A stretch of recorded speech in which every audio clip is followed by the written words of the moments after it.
As a long-time fan of the Legend of Zelda series, it's fair to say that I am incredibly excited about the upcoming release of The Legend of Zelda: Tears of the Kingdom, the sequel to the Nintendo Switch launch title, Breath of the Wild. While Breath of the Wild was a big departure from previous entries in the series, discarding linear world design and intricate puzzle dungeons for a sprawling open world full of challenges solved by understanding physics systems, I still enjoyed the game deeply, even if there are things about old-style Zelda games that I found myself missing a little bit. As much as I love Breath of the Wild, however, I recognise that the game was, and is, lacking deeply in basic accessibility settings that would allow disabled players of varying types to more comfortably enjoy the game's adventure. This has been a generation-long issue for Nintendo. In the time since Breath of the Wild released back in 2017, we've seen Xbox and PlayStation both either announce or release first-party accessibility controllers,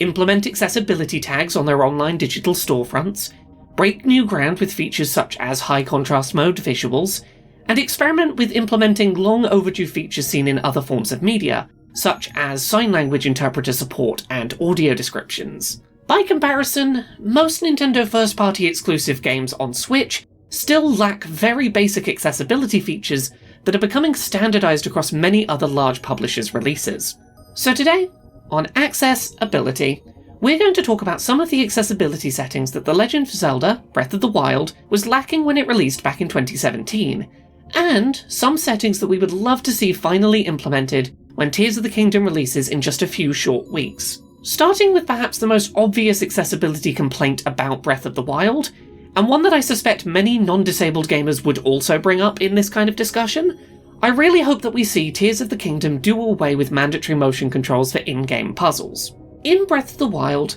motion controls were able to be toggled on and off as an aiming assist, which could be optionally used alongside analog stick aiming when firing a bow or manipulating objects using Sheikah Slate runes. While this is on paper positive, it is great to offer motion aiming optionally for those who find it easier than analog control. The issue was that several in-game puzzles could not be completed without motion, such as one infamous puzzle involving rolling a ball through a maze by tilting a platform. I hope that with Tears of the Kingdom, it is possible to manipulate these kinds of puzzles using purely analog stick control, so that disabled players who either cannot comfortably tilt their controller, or who struggle with fine motor control for small-scale motion movement, are not faced with a barrier to progression. I have some hope that this will be the case. Trailers for Tears of the Kingdom show a revised UI that looks like it points to analog stick rotation for objects. Hopefully that is correct, because that might be a positive step forward for the series. Next up,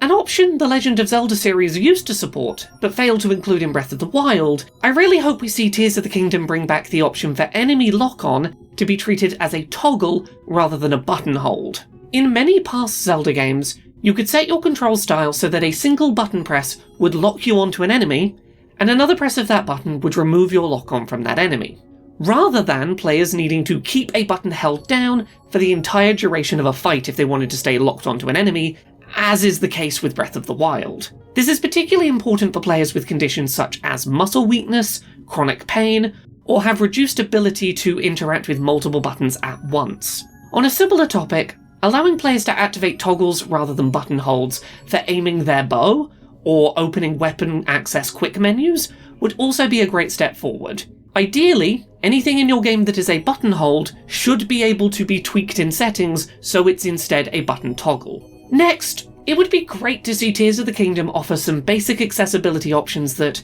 honestly, at this point, I think should just be industry-wide standards offered to players across basically every game. In a perfect world, I'd love to see Tears of the Kingdom offer colour blindness filters, text size alteration options both for subtitles and menu text, audio sliders, and options for scaling UI elements for players who would benefit from trading away some visual minimalization for increased ability to see game elements while playing. When The Legend of Zelda: Breath of the Wild released back in 2017, one of the big accessibility complaints raised about the game was its lack of basic control remapping, outside of an option to switch which button controlled Link jumping. Today, the Switch does feature system-level controller remapping support, but it would still be ideal to see controller remapping offered from within Tears of the Kingdom itself, as in-game controller remapping often allows, for example, for in-game tutorials to accurately reflect the button a player needs to press. Now, all of the features that I've mentioned here feel like very reasonable things to ask for from a video game developer in 2023,